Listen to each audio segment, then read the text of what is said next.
Dios les bendiga, queridos hermanos. Otra vez su servidor Henry para compartir la palabra de Dios, para edificarnos mutuamente. Vamos a estar viendo hoy en el libro de Levítico algunas consecuencias cuando dejaban al Señor. Y antes de empezar vamos a orar como hacemos siempre. Espero que hayan tenido unos bonitos días. Este verano se ha puesto algo caliente y me imagino que así está alrededor de los países en los que se encuentran, pero vamos a orar al Señor para que el Señor sea el que nos dé la sabiduría y el entendimiento de su palabra mientras la meditamos. Padre Santo, gracias te damos por darnos la oportunidad de reunirnos con nuestros hermanos. Le pedimos que hoy sea su Santo Espíritu el que nos enseñe, el que nos instruya, el que nos guíe a través de su palabra, el que nos dé esa sabiduría que tanto necesitamos. Háblanos, enséñanos nuestros errores, enséñanos si estamos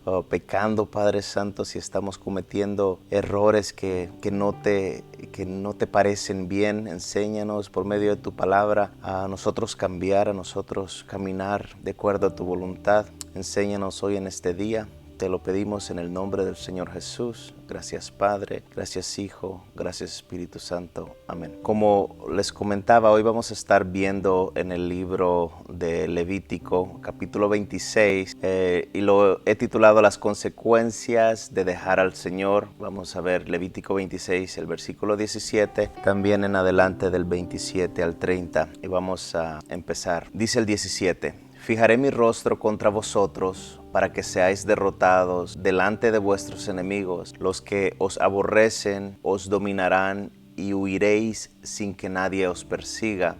Los siguientes versículos de ese capítulo dice así: si a pesar de todo esto no me obedecéis, sino que procedéis con hostilidad contra mí, entonces yo procederé con hostilidad airada contra vosotros, y yo mismo os castigaré 7 veces por vuestros pecados. Comeréis la carne de vuestros hijos, y la carne de vuestras hijas comeréis, y destruiré vuestros lugares altos, derribaré vuestros altares de incienso, y amontonaré vuestros cadáveres sobre los cadáveres de vuestros ídolos, pues mi alma os aborrecerá. Vemos que son palabras grandes, lo que está sucediendo, palabras como que viene el castigo y el castigo 7 veces, a tal punto de que van a comer la carne de sus hijos. Se está hablando al pueblo de Israel que iban a comer la carne de los hijos si ellos desobedecían, de vuestros hijos, de vuestras hijas, y es severo lo que son las consecuencias de dejar al Señor. Muchas veces lo podemos ver como qué injusto Dios por las cosas que Él hace. ¿Cómo nosotros podemos decir eso cuando Él es el único justo y sus determinaciones o sus decisiones y la forma como Él actúa es de acuerdo a una voluntad perfecta? No importa qué desastre se mire ante los ojos de la humanidad, para Dios Él no estaba haciendo injusticia, Él estaba siendo perfecto. Él estaba castigando una humanidad, castigando al pueblo que se había rebelado en contra de Él. Así es que nos quede claro que en Dios no hay maldad, no hay ninguna injusticia en Él. Todas las decisiones de Dios son correctas, y a veces, aunque nosotros se nos hacen injustos, Él continúa siempre siendo justo, siempre siendo fiel. Aunque a nuestros alrededores vemos que se están derrumbando diferentes países o que hayan guerras en un lado y otro, tenemos que confiar que Dios siempre tiene el control. Él está sentado en su trono. Para Él no hay nada de lo que está pasando que Él no pueda controlar. Tenemos que saber eso muy bien. No podemos cuestionar a Dios por el motivo de sus decisiones, porque nuestro conocimiento humano es limitado y el conocimiento de Dios es el que lo sabe todo. Él es el que es el creador del cielo, el creador de la tierra. Vemos a Dios que en estos pasajes se está oponiendo, está enemistado con aquel que había desobedecido su palabra. En el Antiguo Testamento, Dios quería bendecir a un pueblo obediente, y por eso Él daba las leyes, las ordenanzas, los estatutos, para que el pueblo fuera obediente, para que el pueblo siguiera la voluntad de Dios. La obediencia a Dios era una fuente de bendiciones y la desobediencia, en cambio, iba a traer el juicio de Dios. Y esto era sobre las personas aquellas que estaban, los que eran los transgresores. La ley, los estatutos, fue la palabra otorgada de forma para que trajera bendición a aquellos que obedecían la palabra. Y esto era para el pueblo de Israel. Pero también incluía, hermanos, una serie de maldiciones para los que no la cumplían. Las bendiciones a la obediencia en el libro de Levítico, en Levítico 26, 4 al 5, nos habla de la lluvia en el momento oportuno y que iban a tener unas cosechas magníficas. En Levítico 6 al 10 nos habla de la paz y la victoria fácil que ellos iban a tener sobre los enemigos y una descendencia numerosa. Pero la bendición más alta que ellos tenían era la presencia de Dios.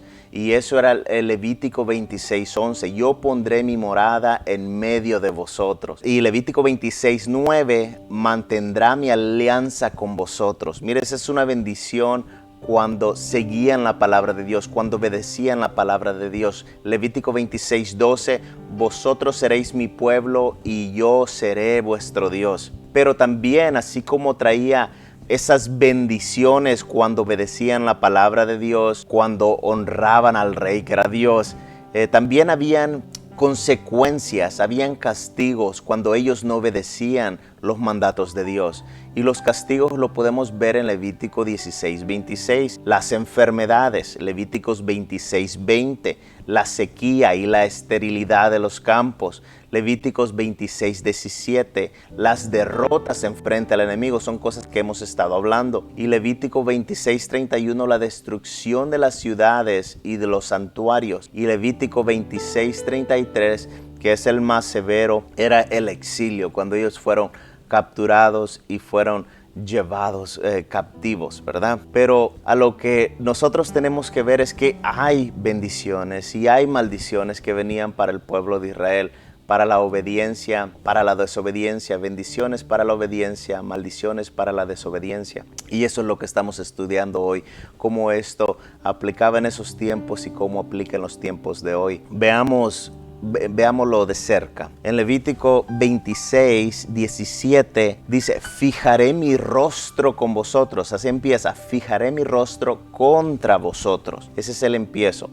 El contra vosotros es algo que tiene que impactar, porque Dios, al estar en contra de los que desobedecen, sabemos que la Escritura nos enseña que nosotros, nos dice, vosotros sois mis amigos si hacéis lo que yo os mando. Si nosotros hacemos la voluntad de Dios, los mandamientos de Dios, nos consideramos los amigos de Él cuando andamos bajo sus ordenanzas, bajo sus estatutos, bajo sus mandatos, viviendo la vida que Jesús vivió, tratando de vivirla. Sabemos que no la podemos vivir a la perfección, pero Él nos manda que nosotros seamos santos como Él es santo. Y tanto como a nosotros se nos dice en este tiempo, lo mismo le decía al pueblo de Israel. Pero, ¿qué significa, hermanos, que Dios esté en contra de nosotros? Eso es algo aterrador, porque es el creador del universo, el que lo creó todo. Es decir, yo estoy en contra de ti. Nosotros somos meras criaturas, algo creado. ¿Qué hace un alfarero cuando le sale mal una vasija, algo que está haciendo? Lo destruye, hermano, lo destruye y empieza de nuevo. El siguiente nos dice, para que seáis derrotados delante de vuestros enemigos. Había consecuencias, queridos hermanos, había consecuencias, y las consecuencias eran no lo que ellos deseaban. Si nos consideramos nosotros sus hijos, tenemos que hacer su voluntad. Los placeres de este mundo son enemistad contra Dios. Es como si nos hubiéramos unido al diablo para batallar en contra de Dios. Si nosotros nos vamos a los placeres del mundo, es como si nos burláramos de Dios. Él dice, para que seáis derrotados delante de vuestros enemigos. Eso es lo que Él hacía. Vemos lo que está pasando todavía en Israel. Hay muchas naciones a su alrededor que quieren venir y quieren atacar. Imagínense que Dios los entregue a sus enemigos. Eso es lo que estaba pasando en el tiempo de antes. Incluso vemos que eso es lo que pasa hoy. Dice también en Levítico 26, 17, el final dice, los que os aborrecen os dominarán y huiréis sin que nadie os persiga. A lo largo de las escrituras vemos cómo eso se cumplía cuando el pueblo desobedecía. Básicamente Dios los entregaba en manos de los enemigos. Eso vemos que Dios tiene el poder de todo, hermano. Cuando habían batallas o cuando los enemigos venían a querer atacar a Israel, vemos en las victorias de Israel, se oían truenos, se oían que venían batallas, el enemigo se asustaba, el enemigo se peleaban ellos mismos, se mataban ellos mismos, tantas cosas que Dios puede hacer. Mandaba confusión al enemigo, pero así como lo podía hacer con el enemigo, también lo podía hacer con un pueblo desobediente, para que ellos hicieran malas decisiones, para que ellos pusieran su confianza en malas cosas. Y de esa misma manera hoy puede suceder. Si nosotros andamos en el camino erróneo, el Señor bien puede permitir que un espíritu engañador venga a confundirnos. ¿Por qué? Porque nos hemos deleitado. Si nos estamos deleitando en la maldad y en la mentira, Él puede dejar que eso suceda. ¿Para qué? Para traer un castigo sobre nosotros. Si nosotros andamos erróneamente en este caminar, Él puede dejar que esas cosas sucedan. Pero la Escritura es clara, nos enseña a nosotros que si nosotros confesamos nuestros pecados, Él es fiel y justo para perdonarnos los pecados y para limpiarnos de toda maldad. Él quiere que nosotros regresemos a Él, que nos apartemos de la inmundicia, porque nuestra vida está en su mano. Cada respiro que nosotros tomamos es porque Dios nos ha dado ese respirar, nos ha otorgado que podamos respirar. Cada latido de corazón, lo mismo. Dios tiene el control de nuestras manos y si este es un mensaje a no dejar al Señor. Porque cuando nosotros por nuestros placeres carnales nos apartamos de Dios, Dios deja que cosas vengan a nuestras vidas para llevarnos a un punto donde podamos entender que Él es el que tiene el control, que solo en Él hay libertad. Pero Él no quiere que nosotros estemos oprimidos, que nosotros estemos buscando los placeres de este mundo, porque nos va a traer otra vez al yugo del pecado, a estar esclavizados. Entonces, hermanos, vamos a tener que liberarnos de la maldad, volver a las sendas antiguas, caminando con el Señor. Levítico 26, si a pesar de todo esto no me obedecéis, sino que procedéis con hostilidad contra mí, entonces yo procederé con hostilidad airada contra vosotros, y yo mismo os castigaré 7 veces por vuestros pecados. Dios les estaba dando oportunidades a su pueblo,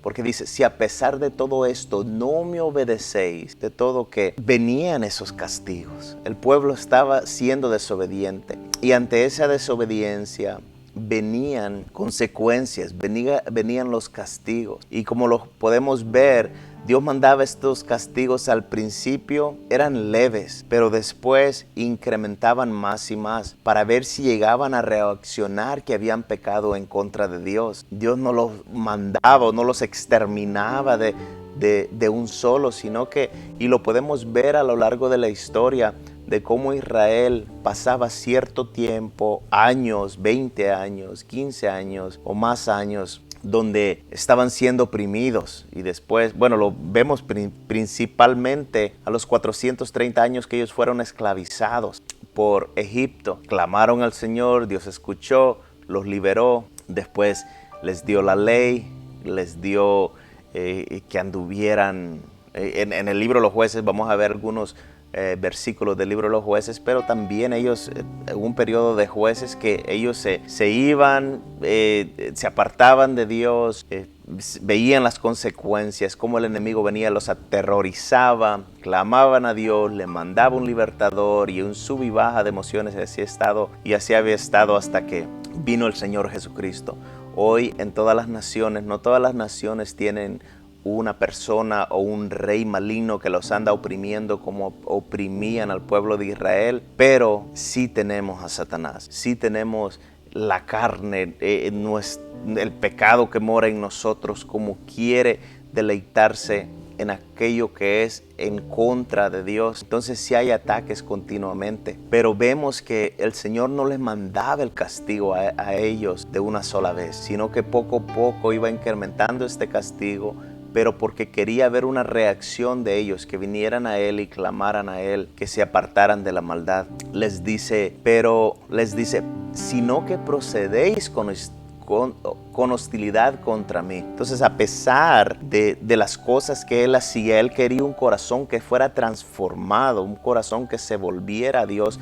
Pero vemos que le dices, he hecho todo esto y no me has obedecido, y en vez de agarrar un corazón dócil, un corazón arrepentido, proceden con hostilidad contra Dios. Les dice, es como que les dijera, los he castigado y aún actúan con oposición, enfurecidos con Dios. Sabemos que Dios tiene el control de todo lo que pasa a nuestro alrededor. Pensemos en cualquier situación dura en la que estamos pasando y tenemos que analizar esa situación, y tenemos que vernos a nosotros mismos primero y pensar si hemos fallado. Hay castigos y también hay pruebas, hermanos. Los castigos vienen a causa de nuestra desobediencia, y las pruebas vienen para pulirnos, para que aprendamos a confiar más en Dios. Job pasó una prueba muy dura. Esto es para que aprendamos que no todos lo que parece castigo es castigo. Entonces, muchas veces, si alguien está pasando por algo, erróneamente tenemos la tendencia de pensar que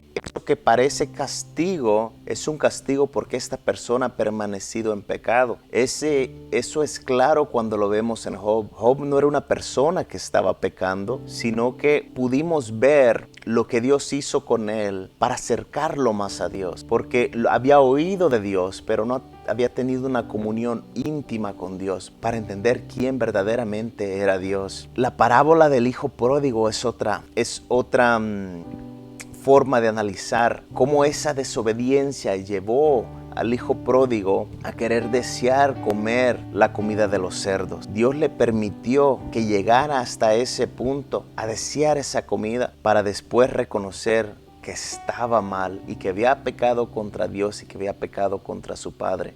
Tuvo un cambio de corazón, reconoció. Esta parábola del hijo pródigo, no necesariamente, claro que lo podemos ver cómo el Señor está dispuesto a recibirnos de nuevo, pero lo que la parábola del hijo pródigo enseña de cómo los fariseos estaban juzgando a Dios. Tanto tiempo habían pasado diciendo que amaban a Dios y siguiéndolo a Él, pero en verdad nunca habían tenido ese encuentro con Dios. Como el hijo mayor, ¿no? El hijo mayor, cuando vino aquel arrepentido, el pecador, empezó a criticar. Y de esa misma manera los fariseos. Jesús vino por los pecadores, los abrazó, les enseñó la verdad, les enseñó la vida, y aquellos empezaron a criticar. Pero lo que les enseño del hijo pródigo es que él llegó a un punto donde reconoció que estaba mal. En vez de seguir pecando en contra de Dios, él llegó al punto de decir, sí, estoy mal, tengo que volverme atrás. Veamos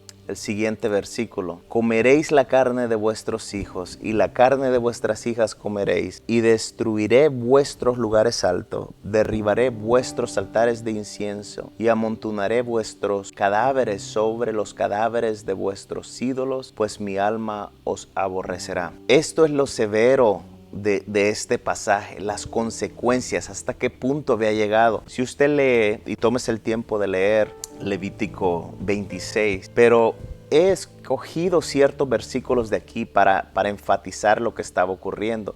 Vemos al principio, no era tan severo. Ok, fijaré mi rostro contra vosotros para que seáis derrotados delante de vuestros enemigos. Los que os aborrecen os dominarán y huiréis sin que nadie los persiga. Pero vemos que si a pesar, ya saltamos del 17, versículo 17 al 27, la severidad, de ahí más castigos. No quise ponerlos todos porque son bastantes. Pero cuando llega al 27, si a pesar de todo esto no me obedecéis, sino que procedéis con hostilidad contra mí, entonces yo procederé con hostilidad contra hostilidad airada contra vosotros, y yo mismo os castigaré 7 veces por vuestros pecados. ¿Y cuál era el castigo que Dios iba a mandar? Comeréis la carne de vuestros hijos, y la carne de vuestras hijas comeréis, y destruiré vuestros lugares altos, derribaré vuestros altares de incienso, y amontonaré vuestros cadáveres sobre los cadáveres de vuestros ídolos, pues mi alma os aborrecerá. Ahí había llegado, había culminado, y todavía eso no era todo. Estaba lo que iba a suceder. Se nos hace severo, pero lo que iba a suceder es que iban a acabar con la ciudad y los iban a llevar a cautivos a todos.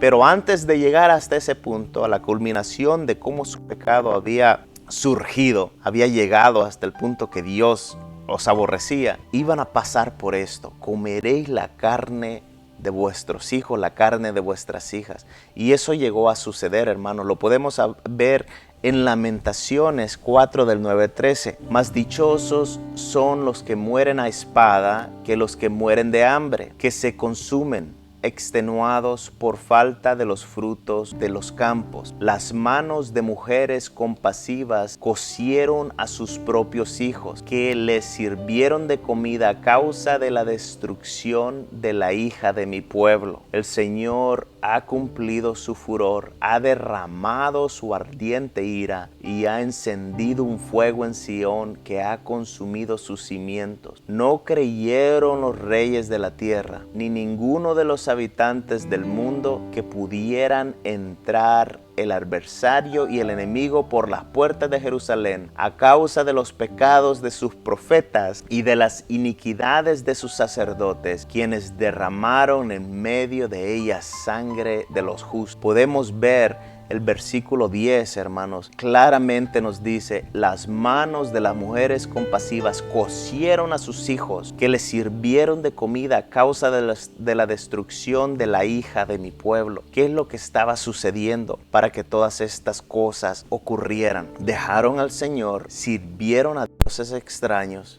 a dioses ajenos, que ni son dioses, porque solo hay un solo Dios, y les llamaban Dios, honraban a Dios, quemaban, incluso ciertas partes vamos a ver más adelante cómo ellos quemaban a sus hijos, sacrificando a sus hijos a estos dioses. Dios estaba airado con las barbaridades de su pueblo, lo que ellos estaban haciendo. Hace tiempo atrás hablamos de Jeroboam, cómo él permitió la idolatría y el culto de otros dioses en Israel.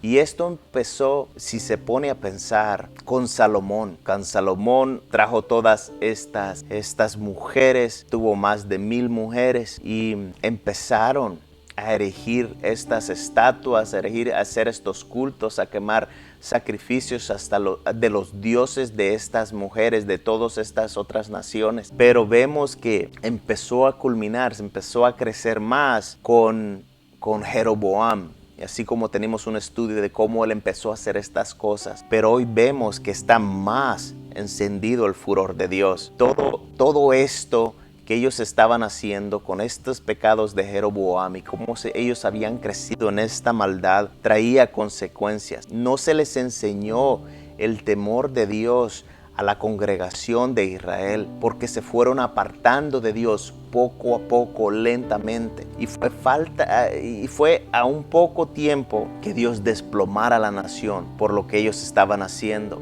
En estos días es falta de tiempo para que Dios haga lo mismo con las naciones que lo están rechazando. Veamos cómo Dios fue orquestando todo esto para traer la furia sobre la nación de Israel, que se encontraba en esa constante desobediencia. Y esto lo vamos a poder ver en Primera de Reyes 19 del 15 al 17. Primera de Reyes: y el Señor le dijo: ve, regresa por tu camino al desierto de Damasco, y cuando hayas llegado ungirás a Hazael por rey sobre Aram, y a Jehú hijo de Nimsi ungirás por rey sobre Israel, y a Eliseo hijo de Safat de Abel Meola ungirás por profeta en tu lugar, y sucederá que al que escape de la espada de Hazael, Jehú lo matará, y al que escape de la espada de Jehú, Eliseo lo matará. Vemos aquí primero, el Señor está hablando de Elías, la misión a la que había mandado a Elías, a ungir a estos a estas personas porque él iba a traer un castigo sobre Israel. Pero algo que nosotros entendemos de Jehú fue usado por Dios, entendemos de Eliseo también, pero nos dice la escritura, ungirás a Hazael. Hazael no era una persona que estaba en liderazgo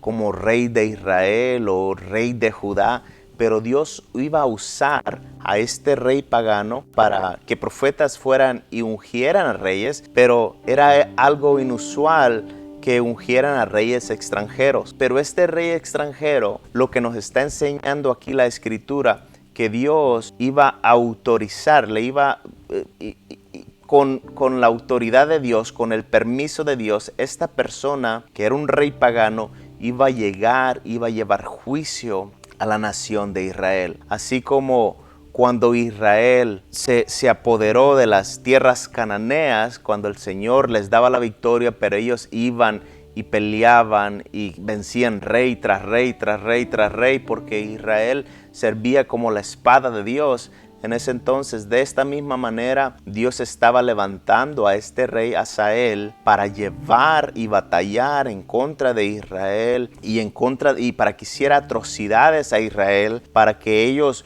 entendieran que Dios los estaba castigando. Eso es lo que estaba sucediendo. Entonces, como podemos ver en la perspectiva aquí, es que Dios puede usar a cualquier persona que Él quiera. Y en este punto estaba usando a un rey pagano a castigar. No es que estaba correcto lo que Hazael iba a hacer, sino que porque era algo malo lo que Hazael hacía. Pero Dios estaba usando a este rey pagano a venir y traer esta justicia, la justicia de Dios. Dios quedaba justo, Dios quedaba sin culpa, porque de verdad merecían el castigo, pero estaba usando a Hazael. En ese entonces la maldad del pueblo de Israel estaba aumentando, estaba yendo tras dioses ajenos y estaban poniendo a Jehová a un lado. ¿Cómo llega una nación a olvidar a Dios? Es la pregunta que les hago. ¿Cómo llega una nación a olvidar a Dios? En Deuteronomio 6, del 6 al 7, nos dice: y estas palabras yo te mando hoy, estarán sobre tu corazón,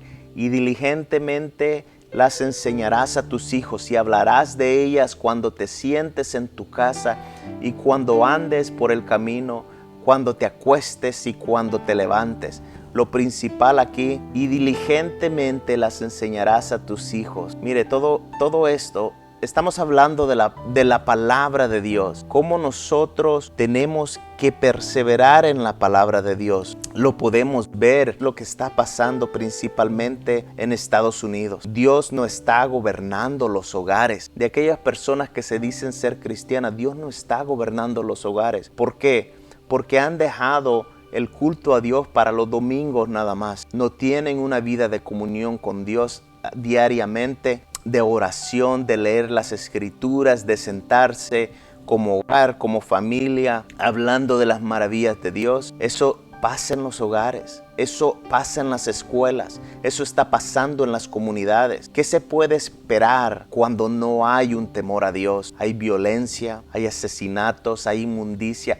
En cualquier país del mundo, cuando usted ve cómo está creciendo la violencia, está creciendo los sobornos, cuando crece la maldad, es porque Dios no está ahí. Claro que Dios tiene el control de todo, pero la gente ha preferido la maldad. La gente a lo largo de los años, y no lo estoy hablando de 10 años, estoy hablando de 20, 30, 40, 50 años atrás, se han ido olvidando poco a poco de quién es Dios, de las maravillas de Dios, de la palabra de Dios, de inculcarle todo esto a los hijos. Y poco a poco vemos el resultado. Lo que los viejitos de hoy en día ven, nunca antes había pasado en el tiempo, no se había visto en el tiempo de antes. Hoy para nosotros se nos hace algo normal. ¿Pero por qué? Si eso está así ahorita, sin nosotros traer a Dios, a nuestros hogares, a nuestros hijos, a repasar las Escrituras, a abrir las Escrituras con ellos, a enseñarles el temor a Dios, ¿cómo cree que va a estar después? Si usted le enseña, si está con su hijo, digamos su hijo es de 13 años, un hijo de 13 años anda con su padre o puede andar con su padre o su madre y respeta a su padre y su madre, y usted dice, bueno, mi hijo o mi hija es obediente, pero el punto es cuando ese joven o esa joven anden solos, no está el padre, no está la madre. El punto principal es de llevar a sus hijos a Dios para que el día que ellos anden solos, ellos tengan un temor de Dios. No tiene que andar usted allí. Ellos saben quién es Dios. Ellos tienen una reverencia a Dios. Ellos se apartan del mal porque saben que hay consecuencias. Pero si ellos no saben de quién es Dios y no tienen un temor de Dios, ¿cómo van a llegar a ese punto de honrar a Dios? Recuerda cómo todo era diferente antes. Yo me acuerdo de niño, uno llegaba a saludar a todos los tíos y decía buenos días le de Dios, buenas noches le de Dios, o a los adultos, no solo a los tíos, a los adultos. Uno llegaba a la casa y le decían así el bendito, llegaba así, buenos días le de Dios, buenas noches le de Dios, y ya, le tocaban la cabeza a uno, ni me acuerdo qué es lo que le decían, pero había un gran respeto. Los niños no interrumpían las conversaciones de los adultos. Hoy interrumpen sin que nadie les diga nada. Mire, si así son los hijos de desobedientes, ¿cómo van a ser los nietos? Antes, algo que me impactó, hermanos, cuando fui a Honduras, mi cuñado me presentó a un señor trabajador del campo, no me recuerdo su nombre, pero me lo presentó. Este señor traía su sombrero y cuando se acercó a mí, yo extendí mi mano. Yo traía mi gorra, yo extendí mi mano a darle la mano, a saludarlo. Pero este hombre hizo algo que me impactó. Lo primero que hizo es quitarse el sombrero en forma de respeto, se lo puso aquí bajo su brazo y me dio su mano. Yo quedé admirado porque sí, eso era algo que se practicaba en la niñez. Cuando yo era niño, yo miraba cómo los adultos hacían eso. Y ahora estaba conociendo a este hombre de 60 años y estaba haciendo lo mismo. Fue algo impactante ese respeto que él tenía hacia mí y hubo un pesar en mi corazón porque yo estaba perdiendo esas cosas. Algo que practico hoy en día es también del quitarse el sombrero cuando uno va a comer o quitarse la gorra. Para uno es algo normal, pero cuando nos ponemos a pensar en las costumbres, esa cosa de respeto, de decir, no, pues gracias a Dios es que estoy comiendo esto, me quito el sombrero porque hay algo más ahí arriba, hay algo, hay alguien que me ha dado esto y me quito mi sombrero en reverencia a Él para comerme estos alimentos sagrados. Uno, cuando crece en un ambiente donde no se le enseña nada de Dios, no se le enseñan estas costumbres, este respeto, le vale. Pero tenemos que volver a esos procedimientos, a esas costumbres tan hermosas. Los modales que fueron inculcados por nuestros abuelos, hoy como padres los estamos haciendo de la misma manera nosotros a nuestros hijos. Cuando hablabas con alguien mayor, le tratabas de usted. Así, bueno, en El Salvador, yo creo que me hubieran dado una buena cachetada si yo no le hubiera, yo diciéndole a alguien más mayor, oye, ¿tú cómo estás? No, todo era usted, ¿cómo está usted? Dios lo bendiga. Pero nunca era de tú. Eso era algo que yo no lo puedo comprender. Eso es algo que nosotros practicamos con mi esposa también. Creo que el primer año nos tratábamos de tú. Y mi mamá y mi papá, cuando los vi a ellos, cómo llevaban su relación, y esto es algo que mi mamá me dijo, que ella se lo puso en su corazón, aunque mi papá la tratara de tú, ella lo iba a tratar a él de usted. Y era en corto tiempo que ya estaban en el mismo sentir y los dos se trataban de usted. Pero era algo respetable. Cuando ellos hablaban, cuando ellos conversaban, usted. Y cuando se enojaban, incluso al enojarse, se escucha mucho más feo si alguien se enoja con alguien diciéndole usted. Usted es algo respetuoso. Entonces eso es algo que yo apliqué en mi matrimonio. Voy para 20 años ya de casado, pero en el primer año lo Lo pusimos con mi esposa, en efecto, eso de decirnos de usted. Y sí nos ayuda, porque cuando uno se trata de usted es algo respetuoso, es algo bonito. Bueno, de esa manera lo miro yo, no sé qué es lo que piensan ustedes. Pero los medios sociales también, estos han dominado a nuestros hijos, porque son cosas que los niños rápidamente miran cosas ahí y ellos quieren imitar, y las cosas que ellos quieren imitar son cosas carnales, y esos son placeres carnales que están dominando sus mentes. Quieren lucir esas modas, pero lo más peor de todo eso, ante estas cosas que ellos están viendo, que ellos quieren igualar, es que los padres ceden a esos berrinches, y lo peor de todo es que después los padres se gastan el lomo, como decimos los salvadoreños, trabajando para complacer los deseos carnales de los hijos. Todo esto está arruinando a nuestros hijos.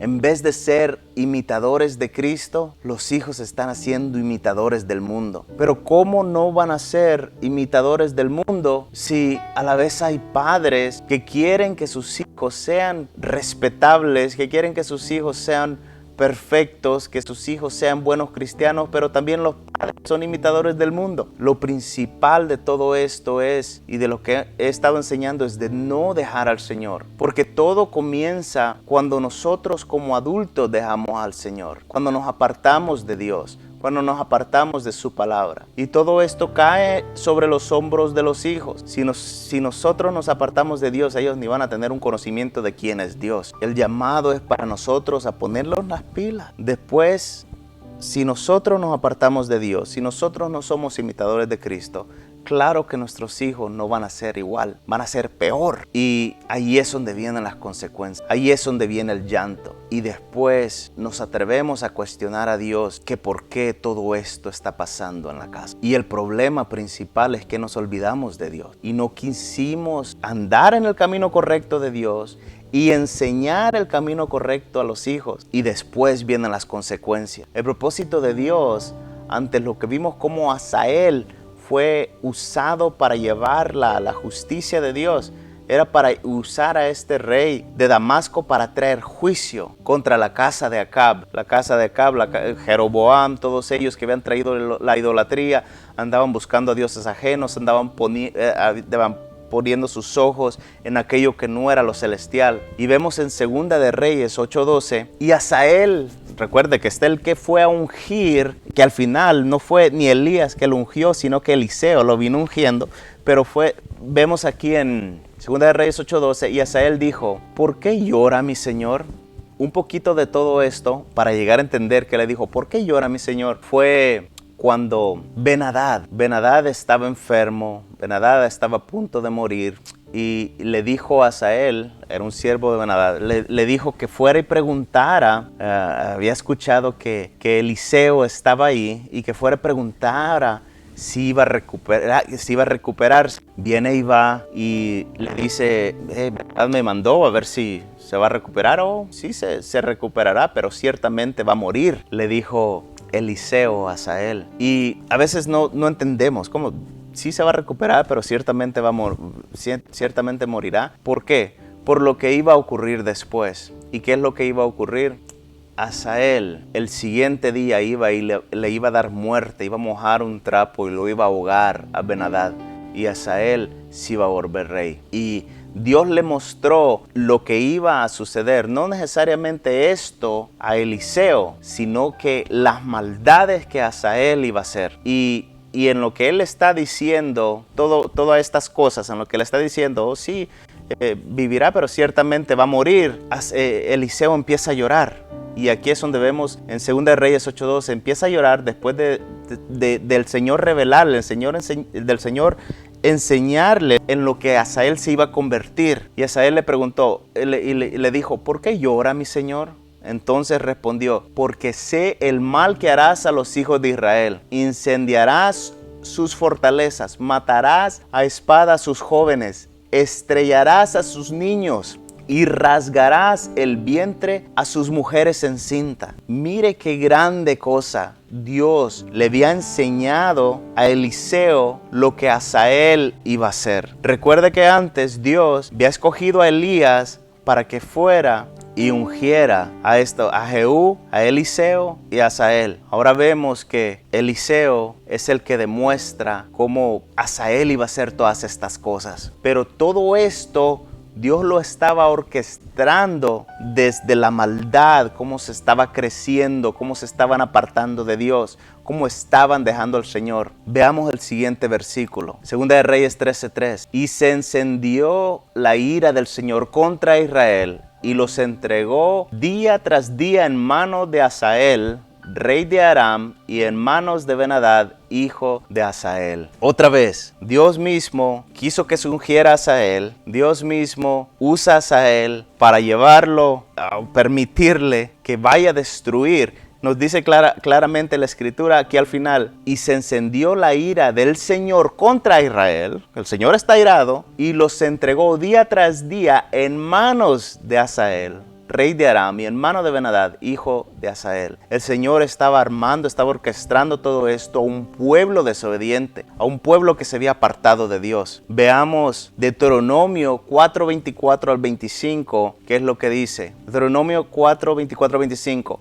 Porque el Señor tu Dios es fuego consumidor, un Dios celoso. Cuando hayáis engendrado hijos y nietos, y hayáis permanecido largo tiempo en la tierra, y os corrompáis y hagáis un ídolo en forma de cualquier cosa, y hagáis lo que es malo ante los ojos del Señor vuestro Dios para provocarle a ira, vemos que nos enseña la escritura que es un Dios celoso. Él quiere toda la gloria para Él porque Él es Dios, Él es el creador. ¿Qué estamos idolatrando hoy en estos días? ¿Reverenciamos a Dios o estamos buscando otros placeres? ¿O es la moda? ¿O es el vestuario? ¿O estamos comprando cosas, objetos por el placer de gastar? ¿Le gusta comprarse cosas pero le cuesta darle a los necesitados? En televisor, en cable, en internet, en Dish, en DirecTV, no sé, antes, en los tiempos de antes yo sí gastaba en eso. Pero no, hoy sí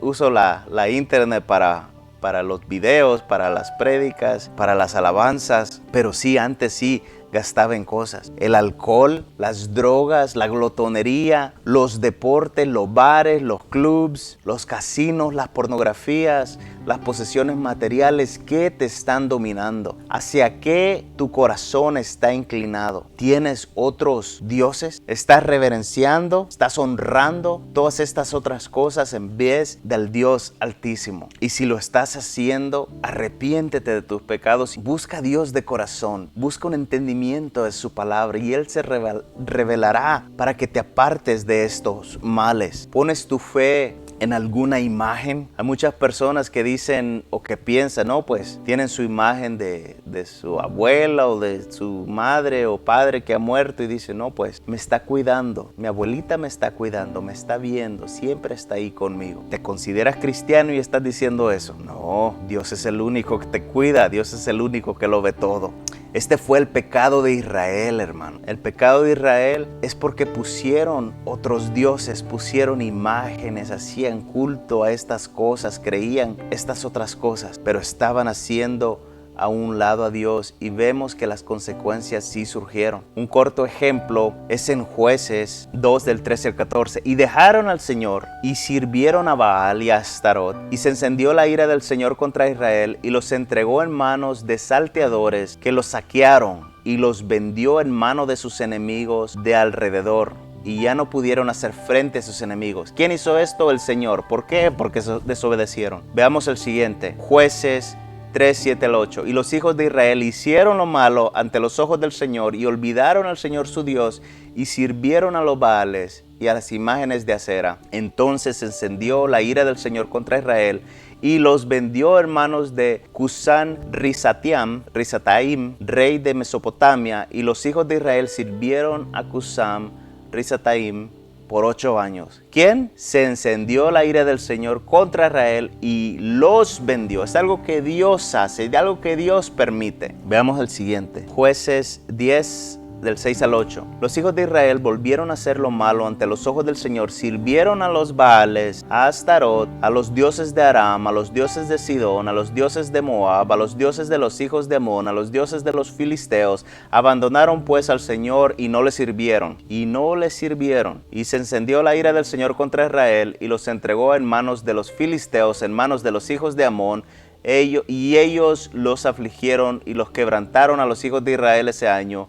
Por 18 años oprimieron a todos los hijos de Israel que estaban al otro lado del Jordán, en Galaad, en la tierra de los amorreos. Otra vez, y se encendió la ira del Señor, para que veamos qué es lo que pasa. Se encendió la ira del Señor contra Israel y los entregó. Esto es lo que Dios permite. Aquellos que dejan al Señor y empiezan a servir otros dioses. Esto es algo lo que Dios hace. Nos dice aquí, y no sirvieron. Al Señor no le sirvieron. Claro que no le iban a servir, porque habían preferido ir tras dioses falsos en vez del Dios verdadero. ¿Cómo le sirve usted a Dios? Servir no significa en un ámbito congregacional. Eso es su ministerio. ¿Cómo lo está llevando a cabo? La mejor manera de llevar a cabo el ministerio es sabiendo esto, que un día vamos a estar frente a Dios, frente a Él, y un día vamos a tener que ver a Cristo, y no va a haber ninguna cosa que nosotros podamos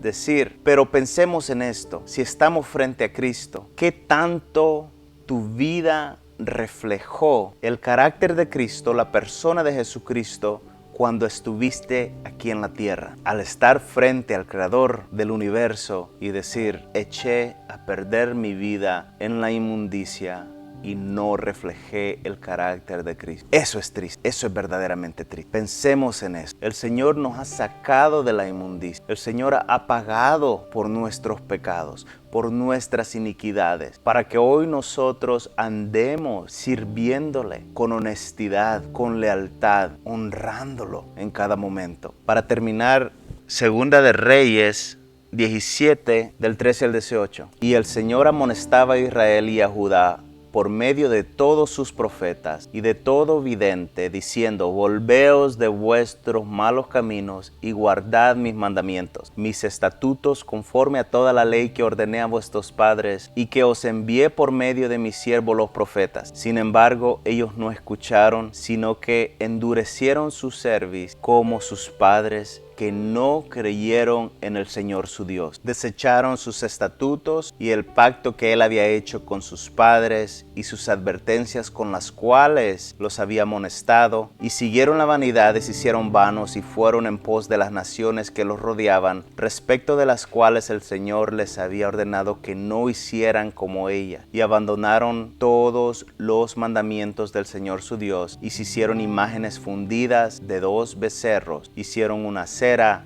adoraron a todo el ejército de los cielos y sirvieron a Baal. Hicieron pasar por el fuego a sus hijos y a sus hijas. Practicaron la adivinación y los augurios y se entregaron a hacer lo malo ante los ojos del Señor, provocándole. Y el Señor se airó en gran manera contra Israel y los quitó de su presencia. No quedó sino solo la tribu de Judá. Más adelante vemos que Judá también hace lo mismo 125 años después, y el Señor también los lleva a ellos cautivos por medio de estos reyes paganos. Algo que tenemos que aprender, hermanos, de todo esto es que Dios nos ha liberado del pecado y de la muerte. Por la obra que Jesús hizo en la cruz, cómo Él llevó nuestras iniquidades, es para que nosotros estemos sin consecuencias ese día que estemos ante nuestro Creador. ¿Por qué? Porque Él pagó por nuestros pecados. Si decimos que creemos en eso, tenemos que andar como Él anduvo. Un día vamos a estar frente a Él. Él quiere que nosotros seamos guiados por su Espíritu Santo. Veamos todo esto que ocurrió en el Antiguo Testamento, cómo Israel dejó al Señor y las consecuencias que vinieron a ello. Dios permitió todas estas cosas, todos estos castigos. Él mismo permitió que esas cosas sucedieran porque ellos fueron un pueblo desobediente. Estos profetas iban y les decían que volvieran a las sendas antiguas, que se apartaran del mal, pero lo que ellos hacían, los ignoraban, los apedreaban, los mataban. De esa misma manera el Señor manda a predicadores para que nos traigan la palabra, nos enseñen la palabra, para que nosotros cambiemos. Un corazón que está apartado de las Escrituras es un corazón que se inclina a hacer lo malo, se inclina a los placeres de la carne. Hoy el Señor viene y nos habla y nos dice que volvamos a Él, volvamos a sus enseñanzas y que caminemos de acuerdo a su voluntad. Esto no lo vamos a poder hacer solo por medio de tener una comunión genuina con Él. Espero que sea una alerta para nosotros todo lo que el pueblo de Israel pasó y para nosotros ser diferentes. Tenemos que ser, porque ya somos una creación nueva, tenemos que ser diferentes. Tenemos que glorificar su nombre y esforzarnos a cada día, perseverar en cada día y esperar esa maravillosa venida cuando Él venga por sus escogidos. Que Dios me los bendiga y los acompañe siempre. Amén.